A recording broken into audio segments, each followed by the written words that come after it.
So that's another issue.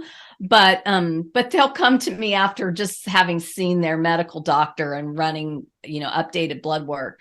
And they were like, well, my medical doctor told me to keep doing whatever I'm doing because my blood work is looking great. And so for me, that's a testament to, what we're doing is making a difference. And anytime you can get in and out of a medical doctor's office without them trying to put you on a new medication, you are doing pretty well. Yeah. Oh, that's a really good point. Yes, absolutely. Never miss a show by clicking the subscribe button right now. Thank you for your support. You make this podcast possible. Now, back to the show. Let's talk about stress for a minute, because I know that you do a lot of work around stress, toxic stress as well. And I just want to try and help our listeners understand, our viewers as well, because this will be on YouTube, to understand, hello YouTube, to understand exactly what a toxic stress might look like and what does it mean? So that's a really good question. And I want to just go back a few moments ago where you said that some of your viewers might think that they could just practice meditation, make a couple of other adjustments, and the problem will go away. Use acupuncture, meditate and use acupuncture, and the problem will go away. And so the way I typically explain it is that we have certain processes we might use, like just imagine most of us have taken a yoga class, and a lot of yoga classes will start with some sort of breathing exercise. And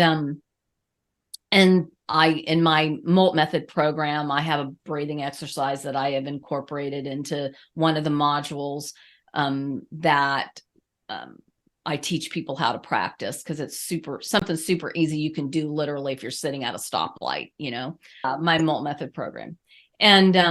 And so if you have some sort of technique, I don't care if you use the one I recommend or if you go to yoga class, and let's just say you went to yoga class, and you know how you feel at the end of yoga class where you're all like zen and totally relaxed, and you're thinking, oh man, I'm like so floating on a cloud. This is going to last for 3 days, right?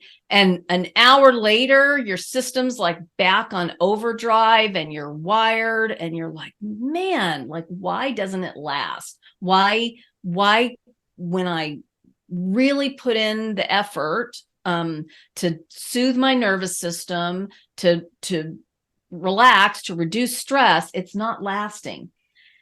And so there, it is possible that you just have a crazy stressful life, that basically you stepped out of your yoga class, turned your phone back on, and got on the phone with somebody who just always knows how to push your buttons. Like that's not what I'm referring to here. That is a problem, certainly. But if you just find that for like no apparent reason, your system just goes right back to like anxious and feeling that we know how that stress feels in our body, most of us. If that's happening, then there tends to be some sort of internal stressor that is causing your internal systems, your nervous system in particular, to stay on overdrive.